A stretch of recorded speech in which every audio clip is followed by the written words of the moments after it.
Money purse కి ఎటువంటి paid groups కానీ ఛానల్స్ కానీ లేవు. మిమ్మల్ని మా పేరు చెప్పి ఎవరైనా డబ్బులు అడుగుతున్నారంటే అది స్కామర్స్ అని దయచేసి గుర్తుపెట్టుకోవాలి. Good evening money persons, welcome to daily money show number 1201. ఈరోజు డైలీ మనీ షోలో టాపిక్స్ విషయంకి వచ్చేసరికి ఐఎక్స్ దగ్గర నుంచి ఒక ఇంపార్టెంట్ అప్డేట్ వచ్చింది. దీంతో పాటుగా ఈ రోజు నుంచి ఓపెన్ అవుతున్నటువంటి విద్యా వైర్స్ ఐపీఓ ఉన్నది కదా, ఈ ఐపీఓ రిలేటెడ్ గా కూడా ఈ రోజు వీడియోలోని బ్రీఫ్ గా డిస్కస్ చేసుకుందాం. దీంతో పాటు మార్కెట్ లో ఉన్న ఇంపార్టెంట్ అప్డేట్స్ అన్ని వన్ బై వన్ క్విక్ గా డిస్కస్ చేసేద్దాం.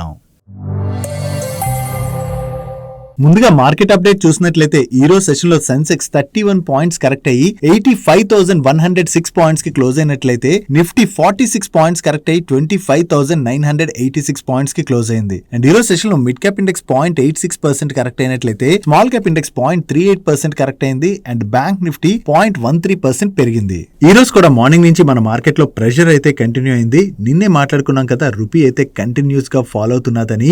ఈ రోజు కూడా మన రూపీలోని ఫాల్ అన్నది కంటిన్యూ అయింది. డాలర్ కి అగెనిస్ట్ గా మన ఇండియన్ రూపీ 90 రూపీస్ అయితే క్రాస్ చేసేసింది. అంటే మనం ఒక డాలర్ ని కొనాలంటే 90 రూపీస్ పైనే పెట్టి ఒక డాలర్ ని పర్చేస్ చేయాల్సి ఉన్నది. సో డాలర్ కి అగెనిస్ట్ గా ఇండియన్ రూపీ ఎప్పుడైతే ఇలా కంటిన్యూస్ గా ఫాలో అవుతున్నదో అది మార్కెట్ లోని క్లియర్ గా ప్రెషర్ ని క్రియేట్ చేస్తుంది.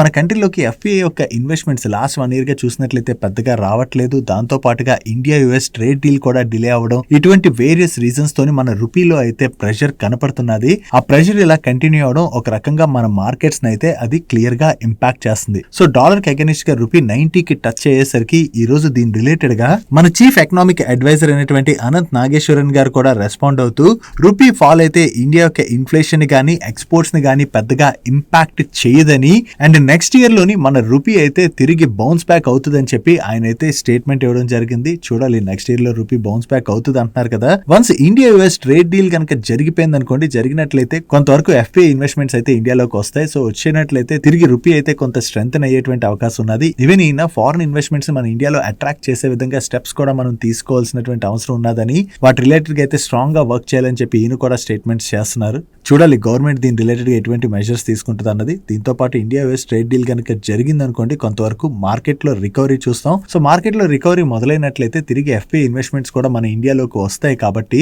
రూపీ కొంతవరకు స్ట్రెంగ్ అయ్యేటువంటి అవకాశం అయితే ఉన్నది. ఈ ఫైనాన్షియల్ ఇయర్ 26 లోని మార్కెట్ జనరల్లీ ఇంతలా కరెక్ట్ అయిన తర్వాత ఫైనాన్షియల్ ఇయర్ 26 లోని మార్కెట్ ఎలా ఉంటది అని చెప్పేసి అందరికీ కూడా కొంతవరకు కన్సర్న్స్ అయితే ఉంటాయి కదా. దీని రిలేటెడ్ గా కోటక్ మ్యూచువల్ ఫండ్ వాళ్ళు ఒక రిపోర్ట్ అయితే రిలీజ్ చేశారు. వీళ్ళు ఏం చెప్తున్నారంటే 2025 తో కంపేర్ చేస్తే ఇయర్ 2026 లోని గ్లోబల్ ఇంట్రెస్ట్ రేట్ కట్స్ అయితే కొంత తక్కువగానే ఉంటాయని, క్రెడిట్ గ్రోత్ అయితే కంటిన్యూస్ గా పికప్ అవుతున్నది. సో క్రెడిట్ గ్రోత్ పికప్ అవుతుండడం వల్ల లెండింగ్ యాక్టివిటీ అయితే నెక్స్ట్ ఇయర్ లో బెటర్ గానే ఉంటదని, క్రెడిట్ డిపాజిట్ గ్రోత్ లో కూడా గ్యాప్ నేరో అవుతూ వస్తుండడం వల్ల మార్జిన్ ప్రెషర్ కూడా కొంతవరకు తగ్గేటువంటి అవకాశం ఉన్నదని, అండ్ నెక్స్ట్ ఇయర్ లోని మార్కెట్ రిటర్న్స్ విషయంకి వచ్చేసరికి ఇన్వెస్టర్స్ అయితే కొంతవరకు మోడరేట్ ఎక్స్పెక్టేషన్స్ పెట్టుకోవడం బెటర్ అని చెప్పి వీళ్ళు వ్యూ ని షేర్ చేస్తున్నారు. వీటితో పాటుగా నెక్స్ట్ ఇయర్ లోని large and small cap stocks ని మిడ్ క్యాప్ స్టాక్స్ అయితే అవుట్ పెర్ఫార్మ్ చేస్తాయని చెప్పి వీళ్ళు ఎక్స్పెక్ట్ చేస్తున్నట్టుగా షేర్ చేస్తున్నారు. ప్రెసెంట్ లాస్ట్ 1 year గా మనం కొంతవరకు చూసాం అనుకోండి, మన మార్కెట్ లో రికవరీ కనపడినా సరే అది ఎందుకు రికవర్ అవుతుంది, ఓన్లీ లార్జ్ క్యాప్ స్టాక్స్ ఈ టైం లోనైతే కొంతవరకు పార్టిసిపేట్ చేసే, but mid and small caps లో అయితే కంటిన్యూస్ గా ప్రెషర్ చూస్తున్నాం. నెక్స్ట్ ఇయర్ లో కూడా కొంతవరకు స్మాల్ క్యాప్స్ పెద్దగా రిటర్న్స్ ఇవ్వవు, కానీ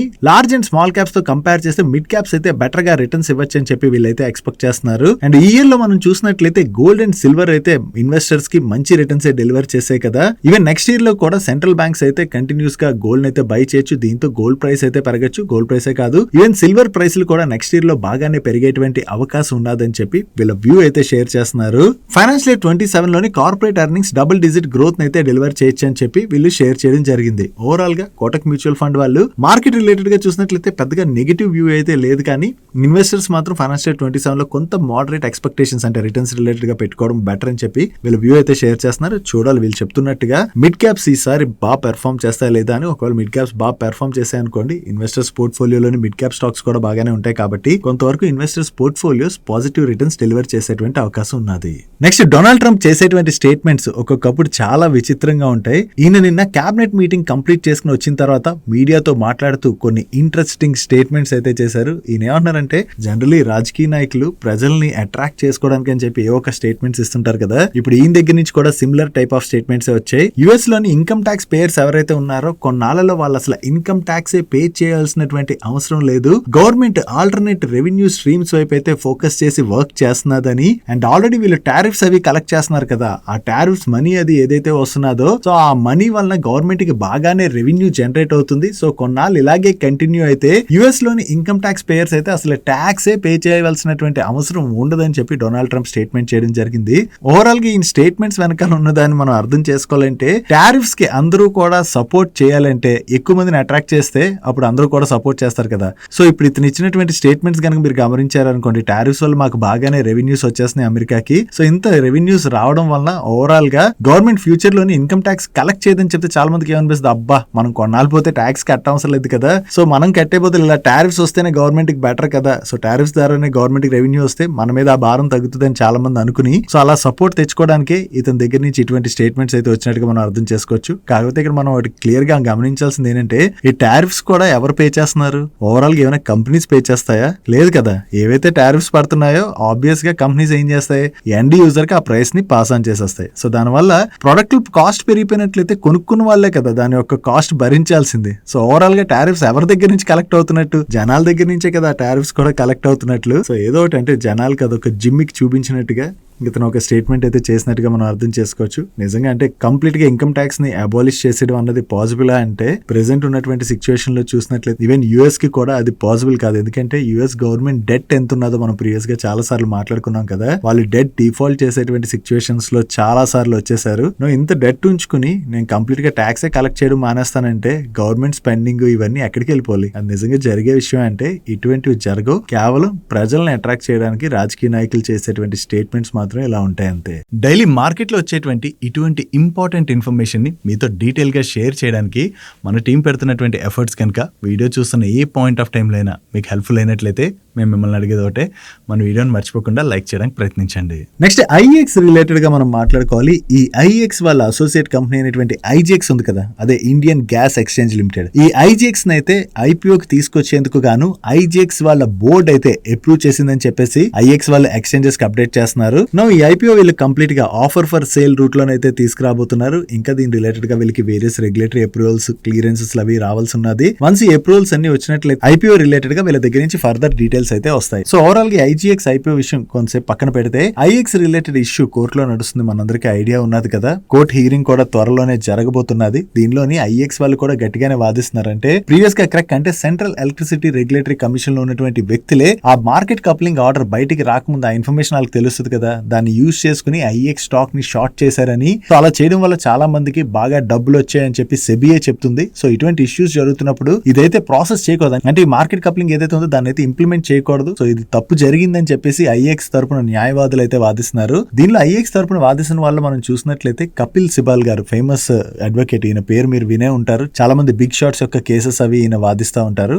ఐఎక్స్ తరపు నుంచి ఈయన వాదిస్తున్నట్టుగా అప్డేట్స్ అయితే వస్తున్నాయి కదా. ఒకవేళ ఆయన స్ట్రాంగ్ గా ఈ కేసుని టేకప్ చేసి కేసు కనుక ఐఎక్స్ విన్ అయింది అనుకోండి, అప్పుడు మనకి ఐఎక్స్ స్టాక్ లోని మంచి పాజిటివ్ మూమెంటమే కనపడేటువంటి అవకాశం ఉన్నది. బట్ ఏం జరుగుతుంది అంటే ఫైనల్ గా వర్డిక్ట్ ఏం వస్తుంది అన్నది మనం చెప్పలేం. బట్ వెయిట్ అండ్ వాచ్, అంటే అప్పటి వరకు మనం కొంత వెయిట్ అండ్ వాచ్ మూడ్ లోనే ఉండి చూడాలి, ఒకసారి అబ్జర్వ్ చేయాలి. ఒకవేళ కేసులో తీర్పు కనుక ఐఎక్స్ ఫేవర్ గా కనుక వచ్చినట్లయితే మనకి ఐఎక్స్ స్టాక్ లోని మంచి రికవరీ కనపడేటువంటి అవకాశం అయితే ఉన్నది. అండ్ ఐఎక్స్ రిలేటెడ్ గా ఇంకొక అప్డేట్ కూడా మనం మాట్లాడుకోవాలి. ఈ ఐఎక్స్ వల్ల నవంబర్ మంత్ బిజినెస్ అప్డేట్ అయితే వచ్చింది. ఓవరాల్ గా ఈ నవంబర్ మంత్ లోని వీళ్ళ మంత్లీ ఎలక్ట్రిసిటీ ట్రేడెడ్ వాల్యూమ్స్ లో ఇయర్ ఆన్ ఇయర్ లోని 17.7% గ్రోత్ అయితే కనిపిస్తుంది. And real time market volumes లోని ఇయర్ ఆన్ ఇయర్ లోని 40% పైన గ్రోత్ డెలివర్ చేశారు. నెక్స్ట్ లాస్ట్ 2 days గా మీరు అబ్జర్వ్ చేసినట్లయితే వోడాఫోన్ ఐడియా స్టాక్ లో మనకి పాజిటివ్ మూమెంటం కనపడుతుంది కదా. దానికి రీజన్ ఏంటంటే ఈ వోడాఫోన్ ఐడియా వాళ్ళు ఏజీఆర్ డ్యూస్ రిలేటెడ్ గా కోర్టులో కేసు నడుస్తుంది. అండ్ రీసెంట్ గా గవర్నమెంట్ కూడా దీనిపైన వర్క్ చేయడం స్టార్ట్ చేసింది. అంటే వీళ్ళకి రిలీఫ్ మెజర్స్ అయితే అనౌన్స్ చేయడానికి గవర్నమెంట్ కూడా వర్క్ చేయడం స్టార్ట్ చేసిందని చెప్పేసి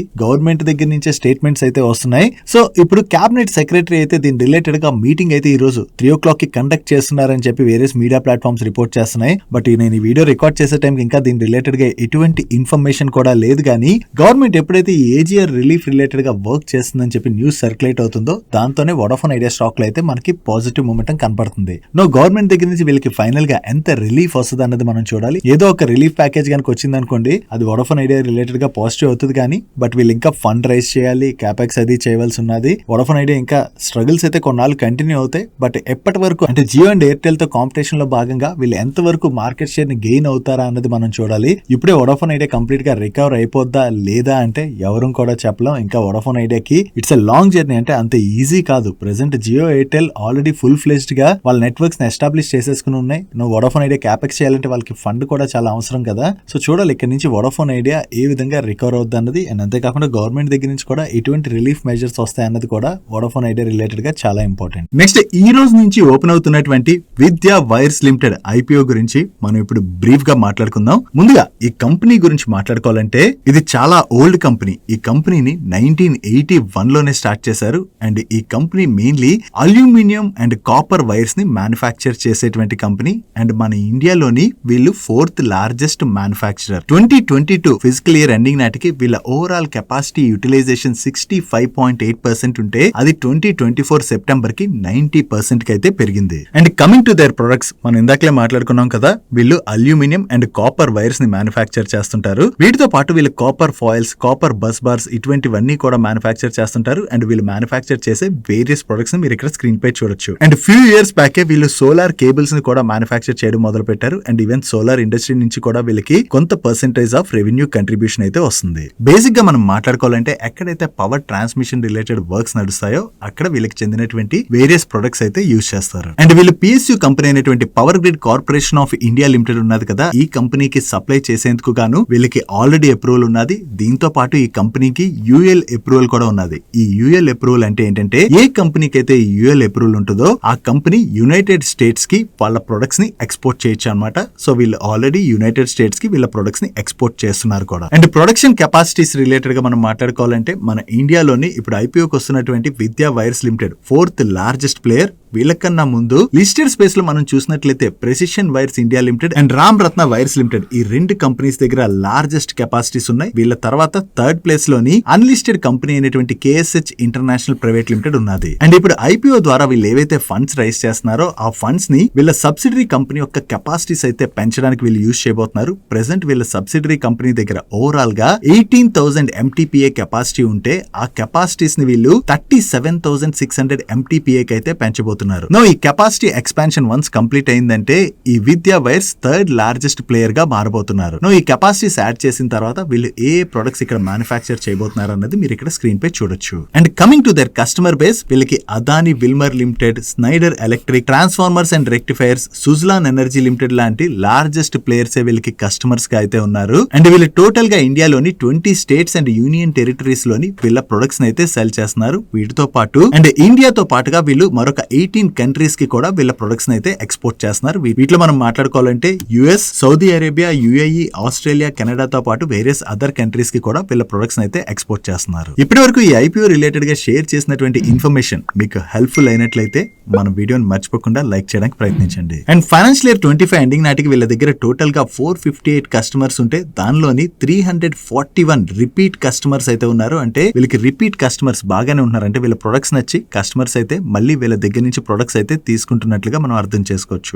వీళ్ళ రెవెన్యూస్ లో కూడా మనం చూసామంటే వీళ్ళ టాప్ 5 కస్టమర్స్ నుంచి వీళ్ళకి నియర్లీ 22% రెవెన్యూ కంట్రిబ్యూషన్ అయితే వస్తుంది. And industry wise revenue contribution మనం చూసినట్లయితే ఫైనాన్షియల్ ఇయర్ 25 ఎండింగ్ నాటికి వీళ్ళకి పవర్ అండ్ ట్రాన్స్మిషన్ బిజినెస్ నుంచి వీళ్ళకి 48% రెవెన్యూ కంట్రిబ్యూషన్ వస్తున్నట్లయితే ఎలక్ట్రికల్ సెగ్మెంట్ నుంచి 28% పైన రెవెన్యూ కంట్రిబ్యూషన్ వస్తుంది. అండ్ జనరల్ ఇంజనీరింగ్ నుంచి 10% పైన రెవెన్యూ కంట్రిబ్యూషన్ వస్తుంది. అండ్ వీళ్ళు రెన్యూబుల్ ఎనర్జీ సెగ్మెంట్ లో కూడా వీళ్ళ వైర్స్ అయితే సప్లై చేస్తున్నారని మనం మాట్లాడుకున్నాం కదా. ఈ సెగ్మెంట్ నుంచి కూడా వీళ్ళకి 9.51% రెవెన్యూ కంట్రిబ్యూషన్ అయితే వస్తుంది. అండ్ వీళ్ళ ఓవరాల్ రెవెన్యూస్ లోనే వీళ్ళకి డొమెస్టిక్ సేల్స్ నుంచి 85% పైన రెవెన్యూ కంట్రిబ్యూషన్ వస్తున్నట్లయితే ఎక్స్పోర్ట్స్ ద్వారా 13.5% రెవెన్యూ కంట్రిబ్యూషన్ అయితే వస్తుంది. అండ్ వీళ్ళకి రా మెటీరియల్ సప్లైర్స్ మనం చూసినట్లయితే వేదాంత లిమిటెడ్ ఉన్నది కదా, ఈ వేదాంత లిమిటెడ్ నుంచే వీళ్ళు 37% of the raw material supplies అయితే తీసుకుంటున్నారు. వీళ్ళతో పాటు జపనీస్ కంపెనీ అయినటువంటి మార్బెనీ కార్పొరేషన్ నుంచి వీళ్ళు 25% అయితే సప్లైస్ తీసుకుంటున్నారు. వీళ్ళతో పాటు ఎవరెవరి దగ్గర నుంచి వీళ్ళు రా మెటీరియల్ ని తీసుకుంటున్నారు అన్నది మీరు ఇక్కడ స్క్రీన్ పై చూడొచ్చు. అండ్ వీళ్ళ inventory days, trade payable days and trade receivable days ఇవి మనం చూసామంటే ఇండస్ట్రీలోని అంటే మిగతా కంపెనీస్ ఎలా ఉన్నాయో ఆల్మోస్ట్ సిమిలర్ గానే వీళ్ళు కూడా ఉన్నాయి. వీళ్ళ ఐపీఓ ద్వారా ఏదైతే ఫండ్ రేస్ చేయబోతున్నారో దానిలోని మనం ఇందాక మాట్లాడుకున్నాం కదా, మెజారిటీ ఆఫ్ ది ఫండ్ వీళ్ళ సబ్సిడరీ కంపెనీ కెపాసిటీస్ ని పెంచడానికి అయితే వీళ్ళు ఒక కొత్త ప్రాజెక్ట్ ని సెటప్ చేయబోతున్నారు. దీంతో పాటుగా మరికొంత ఫండ్ ని వీళ్ళ డెట్ ఏదైతే ఉన్నదో ఆ డెట్ ని రీపే చేయడానికి యూజ్ చేయబోతున్నారు. రిమైనింగ్ కొంత పార్ట్ ఆఫ్ ది ఫండ్ ని జనరల్ కార్పొరేట్ పర్పస్ కింద వీళ్ళు యూజ్ చేయనున్నారు. Coming to the IPO details, ఇది complete book building type IPO. దీని యొక్క ఇష్యూ సైజ్ 300 crores. దీనిలో ఫ్రెష్ ఇష్యూ 274 crores అయితే offer for sale just 26 crores. And ఈ ఐపీఓ ని వీళ్ళు 48 rupees to 52 rupees in between price band లో కోట్ చేస్తున్నారు. దీని యొక్క అప్పర్ ప్రైస్ బ్యాండ్ ప్రకారం మనం క్యాలిక్యులేట్ చేసి చూసినట్లయితే ఈ కంపెనీ యొక్క present market cap 1106 crores. And ఈ ఐపీఓ లో మీరు పార్టిసిపేట్ చేయాలనుకున్నట్లయితే మినిమం 288 షేర్స్ తోని 1 lot కి అయితే అప్లై చేయాలి. అండ్ ఈ stock both BSE and NSE లో లిస్ట్ అవునుంది. అండ్ ఈ ఐపీఓ లోని క్యూఐబీస్ కి 50%, ఎన్ఐఎస్ కి 15% అండ్ రీటైల్ కి 35% కోటాని అలొకేట్ చేశారు. కమింగ్ టు ఐపీఓ డేట్స్, ఈ ఐపీఓ 3rd December అంటే ఈ రోజు ఓపెన్ అయ్యి 5th December రోజున క్లోజ్ అవునుంది. రిమైనింగ్ టెంటేటివ్ డేట్స్ ని మీరు ఇక్కడ స్క్రీన్ పై చూడొచ్చు. కమింగ్ టు ద ఫైనాన్షియల్స్, ముందుగా వీళ్ళ బ్యాలెన్స్ షీట్ చూసినట్లయితే వీళ్ళ దగ్గర టోటల్ డెట్ 162 crores ఉంటే టోటల్ ఈక్విటీ 178 crores ఉంది. అంటే debt to equity 0.9 times which is okay. And ఇప్పుడు వీళ్ళు ఫండ్ ఏదైతే రైజ్ చేయబోతున్నారో ఐపీఓ ద్వారా ఆ ఫండ్ ని యూజ్ చేయడం ద్వారా వీళ్ళు డెట్ కూడా రీపే చేస్తాం అంటున్నారు. కాబట్టి ఫర్దర్ గా కూడా వీళ్ళ బ్యాలెన్స్ షీట్ స్ట్రెంథెన్ అయ్యే అవకాశం ఉన్నది. Coming to the profit and loss statement, ఈ కంపెనీ ఫైనాన్షియల్ ఇయర్ 23 నుంచి ఫైనాన్షియల్ ఇయర్ 25 ఇన్ బిట్వీన్ వీళ్ళ రెవెన్యూస్ లోని వీళ్ళ ఆపరేటింగ్ రెవెన్యూలో 21% సిఏజీఆర్ చొప్పున గ్రోత్ డెలివర్ చేసినట్లయితే ఆపరేటింగ్ ఎబిటా లోని 33.86% సిఏజీఆర్ చొప్పున గ్రోత్ డెలివర్ చేయడం జరిగింది. అండ్ ప్యాట్ లోని 37.86% సిఏజీఆర్ చొప్పున గ్రోత్ డెలివర్ చేశారు. అండ్ వీళ్ళు కన్సిస్టెంట్ గా 4% EBITDA margins and 2 to 3% PAT margins అయితే జనరేట్ చేస్తున్నారు. Coming to the peer comparison, వీళ్ళ పియర్ గ్రూప్ కంపెనీస్ తో కంపేర్ చేస్తే వీళ్ళే better revenue, EBITDA and PAT growth అయితే డెలివర్ చేస్తున్నారు. అండ్ మార్జిన్స్ విషయంకి వచ్చేసరికి ఆల్మోస్ట్ ఈ ఇండస్ట్రీలోని మోస్ట్ ఆఫ్ ది ప్లేయర్స్ అయితే 4% ఎబిటా మార్జిన్స్ ని జనరేట్ చేసినట్లయితే 2 to 3% in between Pat margins generate చేస్తున్నారు. వీళ్ళు కూడా సిమిలర్ లైన్ లోనే మార్జిన్స్ అయితే జనరేట్ చేస్తున్నారు. ఓవరాల్ గా ఇండస్ట్రీలో మనం మాట్లాడుకోవాలంటే చాలా తక్కువ మార్జిన్స్ ని జనరేట్ చేసే ఇండస్ట్రీ ఇది. Coming to the return ratios, వీళ్ళ పియర్ గ్రూప్ కంపెనీస్ తో కంపేర్ చేస్తే వీళ్ళే బెటర్ రిటర్న్ రేషియోస్ అయితే జనరేట్ చేస్తున్నారు. అండ్ వాల్యుయేషన్స్ విషయంకి వచ్చేసరికి వీళ్ళ పియర్ గ్రూప్ కంపెనీస్ తో కంపేర్ చేస్తే వీళ్ళు ఈ ఐపీఓ అయితే బెటర్ వాల్యుయేషన్స్ కే కోట్ చేస్తున్నట్టుగా మనం అర్థం చేసుకోవచ్చు. ఈ కంపెనీ రిలేటెడ్ రిస్క్స్ గురించి మనం మాట్లాడుకోవాలంటే ఇది కంప్లీట్ గా కమోడిటీ డిపెండెంట్ ఉన్నటువంటి బిజినెస్ కదా. జనరల్ ఈ కమోడిటీ ప్రైస్లు ప్రెసెంట్ పెరుగుతున్నాయి కాబట్టి ఆబ్వియస్ గా ఈ టైంలోని వీళ్ళ నెంబర్స్ అవి బాగానే వస్తాయి, కంపెనీస్ కి కూడా బాగానే ఉంటుంది. బట్ కమోడిటీ ప్రైస్లు ఎప్పుడైతే కరెక్ట్ అవుతాయో వీళ్ళపైన ఆ ప్రెషర్ ఉంటుంది. అంటే ఆ సిక్లికల్ నేచర్ ఉన్నటువంటి బిజినెస్ ఇది అన్నది మనం అర్థం చేసుకోవాలి. అండ్ దీంతో పాటుగా వీళ్ళకి టాప్ 5 కస్టమర్స్ నుంచి 20% పైన రెవెన్యూ కంట్రిబ్యూషన్ వస్తుంది కదా. ఒకవేళ వీళ్ళు ఎవరైనా మేజర్ కస్టమర్ ని కనుక కోల్పోయినట్లయితే దాని యొక్క ఇంపాక్ట్ వీళ్ళ నెంబర్స్ పైన పడుతుంది అనేది మనం అర్థం చేసుకోవాలి. అండ్ రిమైనింగ్ రిస్క్లు ఏవైతే ఉన్నాయో వాటిని ఒకసారి చెక్ చేసుకుని దాన్ని బట్టి మీ ఇన్వెస్ట్మెంట్ రిలేటెడ్ డిసిషన్ తీసుకోవడం అనేది better. Next cement stocks related గా ఒక పాజిటివ్ న్యూస్ అయితే కనపడుతున్నది. బిఎన్కే సెక్యూరిటీస్ వాళ్ళ ఛానల్ చెక్స్ ప్రకారం ఈ నవంబర్ మంత్ సెకండ్ హాఫ్ లోని సిమెంట్ డిమాండ్ అయితే బాగా పికప్ అయిందని, దీనివల్ల ఇయర్ ఆన్ ఇయర్ లో మనం చూసినట్లయితే హై సింగిల్ డిజిట్ లోని వీళ్ళ వాల్యూమ్స్ గ్రో అయ్యేటువంటి అవకాశం ఉన్నదని అండ్ డిసెంబర్ లో కూడా డిమాండ్ అవుట్లుక్ పాజిటివ్ గానే కనపడుతున్నదని, వీటితో పాటుగా రీసెంట్ గా జిఎస్టీ కట్ గవర్నమెంట్ అనౌన్స్ చేసింది కదా, దీని యొక్క ప్రైసింగ్ లెవెల్స్ ఏవైతే ఉన్నాయో వాటిని రీస్టోర్ చేయడానికి అని చెప్పి నెక్స్ట్ వీక్ లోని సిమెంట్ కంపెనీస్ అయితే బ్యాగ్ పైన 10 to 15 రూపీస్ వరకు కూడా ప్రైస్ హైక్ చేసేటువంటి అవకాశం ఉన్నదని చెప్పేసి వీళ్ళైతే షేర్ చేస్తున్నారు. ఓవరాల్ గా డిమాండ్ మూమెంటం బాగుండడంతో పాటు వీళ్ళు అగైన్ ప్రైస్ హైక్ చేశారనుకోండి, అది సిమెంట్ కంపెనీస్ కి అయితే పాజిటివ్ కానుంది. నెక్స్ట్ బిఎంఎల్ వాళ్ళకి Bengaluru metro rail corporation limited దగ్గర నుంచి ఎడిషనల్ ఆర్డర్ అయితే వచ్చినట్టుగా వీళ్ళు ఎక్స్చేంజెస్ కి అప్డేట్ చేస్తున్నారు. ఈ ఆర్డర్ లో భాగంగా వీళ్ళు Bengaluru metro rail project phase 2 కోసం అని చెప్పి ఎడిషనల్ ట్రైన్ సెట్స్ అయితే సప్లై చేయాలి. అండ్ ఈ contract value approximately 414 crores. Next project consultancy services offer చేసేటువంటి ఎన్బిసిసి వాళ్ళకి కొత్తగా 665 crores వర్త్ ఆర్డర్స్ అయితే వచ్చాయి. దీనిలో వీళ్ళకి major order Ghaziabad development authority నుంచి వచ్చింది. Order value approximately 642 crores. And ఈ ఆర్డర్ లో భాగంగా గాజియాబాద్ లోని తులసి నికేతన్ రీడెవలప్మెంట్ వర్క్స్ అయితే వీళ్ళు చేయవలసి ఉన్నది. వీటితో పాటు వీళ్ళకి మరికొన్ని చిన్న ఆర్డర్స్ అయితే వచ్చాయి. వాటిని మీరు ఇక్కడ స్క్రీన్ పై చూడొచ్చు. నెక్స్ట్ జేఎస్డబ్ల్యూ స్టీల్ వాళ్ళు ఎన్సీఎల్టీ కి వెళ్ళిపోయినటువంటి Bhushan power and steel limited ని 2021 లోనే అక్వైర్ చేశారు కదా. ఈ Bhushan power and steel limited లోని కొంత part of the stake stake ని అయితే వీళ్ళు మానిటైజ్ చేయబోతున్నారు. దీనికోసం అని చెప్పి వీళ్ళు జపాన్ కి చెందినటువంటి జేఎఫ్ఈ స్టీల్ కార్పొరేషన్ లిమిటెడ్ వాళ్ళతోని ఒక జాయింట్ వెంచర్ పార్ట్నర్షిప్ లోకి ఎంటర్ అయ్యారు. వీళ్ళిద్దరూ కలిపి 50-50 పార్ట్నర్షిప్ లోని జాయింట్ వెంచర్ ని స్టార్ట్ చేస్తారు. ఈ జాయింట్ వెంచర్ కి Bhushan power and steel limited కి చెందిన స్టీల్ బిజినెస్ ని కంప్లీట్ గా వీళ్ళు స్లంప్ సేల్ చేస్తున్నారు. ఈ స్లంప్ సేల్ చేయడం ద్వారా జేఎస్డబ్ల్యూ స్టీల్ వాళ్ళకి ఓవరాల్ గా 24,483 crores క్యాష్ రాబోతుంది. అండ్ అంతే కాకుండా ఈ జాయింట్ వెంచర్ లో ఫర్దర్ గా జపాన్ కి చెందినటువంటి ఈ జేఎఫ్ఈ వాళ్ళు 2 ట్రెంచెస్ లో 15,750 crores అయితే ఇన్వెస్ట్ చేయబోతున్నారు. ఓవరాల్ గా దీని ద్వారా భూషణ్ పవర్ లోని వీళ్ళకి ఉన్నటువంటి కొంత పార్ట్ ఆఫ్ ది స్టేక్ ని మానిటైజ్ చేయడమే కాకుండా ఈ కొత్త పార్ట్నర్షిప్ ద్వారా ఫర్దర్ గా కూడా జేఎస్డబ్ల్యూ స్టీల్ వాళ్ళ project execution and operational excellence అయితే ఇంప్రూవ్ అవుతుందని చెప్పి జేఎస్డబ్ల్యూ స్టీల్ వాళ్ళ మేనేజ్మెంట్ షేర్ చేస్తుంది. నెక్స్ట్ జెడ్ఎఫ్ కమర్షియల్ వాళ్ళు మన ఇండియాకి చెందినటువంటి ఒక electric mobility commercial vehicle OEM దగ్గర నుంచి బిజినెస్ నామినేషన్ అయితే విన్నారు. దీనిలో భాగంగా వీళ్ళ కోసం అని చెప్పి వీళ్ళు ఎడా సూట్స్ అయితే డెవలప్ చేయబోతున్నారు. సో ఈ ఓఈఎం దగ్గర నుంచి కొత్తగా వీళ్ళు బిజినెస్ నామినేషన్ విన్నారన్న అప్డేట్ తోనే ఈ రోజు సెషన్ లో జెడ్ఎఫ్ కమర్షియల్ స్టాక్ పాజిటివ్ గా రియాక్ట్ అయింది. నెక్స్ట్ నోమాలోని ప్యాగ్ వాల్ కు ఉన్నటువంటి ఎంటైర్ స్టేక్ ని ప్యాగ్ వాళ్ళు సెల్ చేయడానికి చూస్తున్నారని చెప్పి కొన్ని రోజుల క్రితమే న్యూస్ వచ్చింది కదా. ఈ స్టేక్ సేల్ ప్రాసెస్ అయితే కొంచెం ఫాస్ట్ గా మూవ్ అవుతున్నదని ఓవరాల్ గా వీళ్ళ స్టేక్ ని 14,000 crores కి అయితే వీళ్ళు సెల్ చేయడానికి చూస్తున్నట్లుగా ఎకనామిక్ టైమ్స్ వాళ్ళు వాళ్ళ సోర్సెస్ ద్వారా తెలిసిన ఇన్ఫర్మేషన్ అయితే షేర్ చేస్తున్నారు. బట్ ఇప్పటి వరకు దీని రిలేటెడ్ గా నోమా గానీ ప్యాగ్ వాళ్ళు కానీ ఎటువంటి కామెంట్ కూడా చేయలేదు. చూడాలి వీళ్ళ దగ్గర నుంచి ఈ స్టేక్ సేల్ రిలేటెడ్ గా ఏదైనా అనౌన్స్మెంట్ వస్తుందేమో. నెక్స్ట్ F&O సెగ్మెంట్ లోని లాసులు కంటిన్యూస్ గా పెరుగుతుండటంతో ఇక్కడ ఏదో ఒక రకంగా వాల్యూమ్స్ ని కంట్రోల్ చేయడానికి అని చెప్పి సెబీ అయితే చూస్తుంది కదా. దీనిలో భాగంగా డెరివేటివ్ ట్రేడింగ్ లోని ఇన్వెస్టర్ సూటబిలిటీ రిలేటెడ్ గా త్వరలోనే సెబీ ఒక కన్సల్టేషన్ పేపర్ ని రిలీజ్ చేసేటువంటి అవకాశం ఉన్నదని చెప్పి CNBC వాళ్ళు వాళ్ళ సోర్సెస్ ద్వారా తెలిసినటువంటి ఇన్ఫర్మేషన్ ని షేర్ చేస్తున్నారు. ఈ F&O ట్రేడర్స్ ఎవరైతే ఉంటారో వాళ్ళకి కంపల్సరీ ఈక్విటీలోని డైరెక్ట్ గా కానీ ఇండైరెక్ట్ గా కానీ ఎక్స్పోజర్ అయితే ఉండాలి. అలా ఉంటేనే F&O సెగ్మెంట్ లో పార్టిసిపేట్ చేసే విధంగా అయితే స్టెప్స్ తీసుకోవడానికి సెబీ అయితే చూస్తున్నదని, దీని రిలేటెడ్ గా త్వరలోనే ఎక్స్చేంజెస్ ని సెబీ కన్సల్ట్ అయ్యేటువంటి అవకాశం ఉన్నదని చెప్పి వీళ్ళైతే షేర్ చేయడం జరిగింది. చూడాలి సెబీ దగ్గర నుంచి ఎటువంటి ప్రపోజల్స్ వస్తాయన్నది. నెక్స్ట్ మన కంట్రీలోని రోజు రోజుకి ఎలక్ట్రిక్ వెహికల్ సేల్స్ అయితే పెరుగుతున్నాయి కదా. ఎలక్ట్రిక్ వెహికల్ సేల్స్ అయితే ఇప్పటి వరకు బాగానే పెరిగాయి. బట్ ఎలక్ట్రిక్ వెహికల్స్ రిలేటెడ్ గా ప్రెసెంట్ ఉన్నటువంటి ఇష్యూ మనం చూసినట్లయితే ఛార్జింగ్ ఇన్ఫ్రా. ఈ ఛార్జింగ్ ఇన్ఫ్రా ఫుల్ ఫ్లెజ్డ్ గా డెవలప్ చేయలేదనుకోండి, మోర్ ఎలక్ట్రిక్ వెహికల్ సేల్స్ అవ్వాలంటే చాలా మంది అంటే ఛార్జింగ్ ఇబ్బంది పడతారు. కాబట్టి ఈ సేల్స్ పైన ఇంపాక్ట్ పడేటువంటి అవకాశం ఉంది. దీంతోనే government of India various companies తోని కొలాబరేట్ అయ్యి ఈ ఛార్జింగ్ ఇన్ఫ్రాని అయితే ఎక్స్పాండ్ చేయడానికి ప్రయత్నిస్తుంది. ఇప్పుడు మారుతి సుజుకి వాళ్ళు కూడా గవర్నమెంట్ తో కొలాబరేట్ అయ్యి 2030 నాటికల్లా 1 lakh ఛార్జింగ్ పాయింట్స్ అయితే తీసుకొస్తామని చెప్తున్నారు.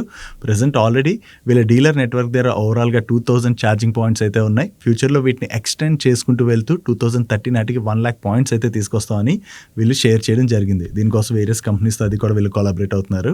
సో ఇక్కడ మారుతి సుజుకి అనే కాదు, వేరియస్ ఓఈఎంస్ ఈ ఛార్జింగ్ ఇన్ఫ్రా రిలేటెడ్గా అయితే స్ట్రాంగ్గా వర్క్ చేయవలసి ఉన్నది. ఓవరాల్గా హైవేస్ పైనే కాదు, చాలా రూరల్ ఏరియాస్లోని అది కూడా ఛార్జింగ్ ఇన్ఫ్రాని స్ట్రాంగ్గా బిల్డ్ చేసినట్లయితే ఫర్దర్గా కూడా ఈవీ సేల్స్ బాగా పెరిగేటువంటి అవకాశం అయితే ఉన్నది. నెక్స్ట్ రియల్ ఎస్టేట్ డెవలపర్ అయినటువంటి మహేంద్ర లైఫ్ స్పేసెస్ వాళ్ళు ముంబై మాటుంగా ఏరియాలోని ఒక రీడెవలప్మెంట్ ప్రాజెక్ట్ చేయడానికి అని చెప్పి వీళ్ళు అగ్రిమెంట్ లోకి ఎంటర్ అవడం జరిగింది. ఓవరాల్ గా ఈ ప్రాజెక్ట్ 1.53 acres లో ఉన్నదని, అండ్ దీని యొక్క గ్రాస్ డెవలప్మెంట్ వాల్యూ 1000 crores పైన ఉంటుందని చెప్పి వీళ్ళైతే ఎక్స్చేంజెస్ కి అప్డేట్ చేస్తున్నారు. సో వీళ్ళు న్యూ రీడెవలప్మెంట్ ప్రాజెక్ట్ ఏదైతే చేయబోతున్నారో అది మహేంద్ర లైఫ్ స్పేసెస్ రిలేటెడ్ గా మనం పాజిటివ్ గా చూడొచ్చు. యాక్చువల్లీ మహేంద్ర లైఫ్ స్పేసెస్ అనే కాదు, వేరియస్ రియల్ ఎస్టేట్ కంపెనీస్ అంటే ముంబైలో మనం చూసాం అనుకోండి, ఓల్డ్ హౌసెస్, ఓల్డ్ అపార్ట్మెంట్స్ అవి కూడా చాలా ఎక్కువగా ఉంటాయి కదా. సో అక్కడ రీడెవలప్మెంట్ ప్రాజెక్ట్స్ అయితే బాగానే జరుగుతున్నాయి. దీనిలో భాగంగా వేరియస్ రియల్ ఎస్టేట్ కంపెనీస్కి అయితే ఈ రీడెవలప్మెంట్ ప్రాజెక్ట్స్ ఇప్పుడు ఆల్రెడీ వస్తున్నాయి. ఫ్యూచర్లో కూడా చాలా ఎక్కువగానే వచ్చేటువంటి అవకాశం అయితే ఉన్నది. నెక్స్ట్ బన్సాల్ వైర్స్ వాళ్ళ రిలేటెడ్గా ఒక నెగిటివ్ అప్డేట్ ఉన్నది. వీళ్ళకి జీఎస్టీ డిపార్ట్మెంట్ దగ్గర నుంచి approximately 69 crores worth tax demand notice అయితే వచ్చింది. ఇది కంప్లీట్ అంటే పెనాల్టీ ప్లస్ ఇంట్రెస్ట్ కలిపి 69 crores. సో దీని రిలేటెడ్గా వీళ్ళు ఏం చెప్తున్నారంటే ఇది తప్పుగా వచ్చింది, దీనికి మేమైతే తిరిగి అపీల్ చేసుకుంటాం అని చెప్తున్నారు. సో వీళ్ళు అపీల్ చేసుకున్న తర్వాత ఫైనల్గా ఏం వర్డిక్ట్ వస్తుంది అనేది మనం చూడాలి. ఒకవేళ వీళ్ళు ఏం కట్ట అవసరం లేదని వర్డిక్ట్ వచ్చింది అనుకోండి, అది వీళ్ళకి రిలీఫ్ కానుంది. అలా కాకుండా వీళ్ళకి కంపల్సరీ పే చేయాలని కనుక వర్డిక్ట్ వచ్చింది అనుకోండి, అప్పుడు బన్సాల్ వైర్ వాళ్ళపైన ఇంపాక్ట్ పడే అవకాశం ఉంది. That's it for today's daily మనిషి గైస్. అండ్ డైలీ మనిషిని క్లోజ్ చేసే ముందు మన వర్కౌట్స్ విషయంకి వచ్చేసరికి నిన్న ఒక 1 hour పాటు డిఫరెంట్ వర్కౌట్స్ అయితే చేశాను. మీరేం వర్కౌట్స్ చేశారో కింద కామెంట్ సెక్షన్లో కామెంట్ చేసేయండి. అండ్ ఈరోజు డైలీ మనిషిలో షేర్ చేసిన ఇన్ఫర్మేషన్ మీకు హెల్ప్ఫుల్ అయినట్లయితే మన వీడియోని లైక్ చేస్తూ ఛానల్ సబ్స్క్రైబ్ చేసుకోవడం మర్చిపోకండి. నేను చంద్రశేఖర్ పత్రి మరొక ఇంట్రెస్టింగ్ వీడియోతో కలుద్దాం. Good night.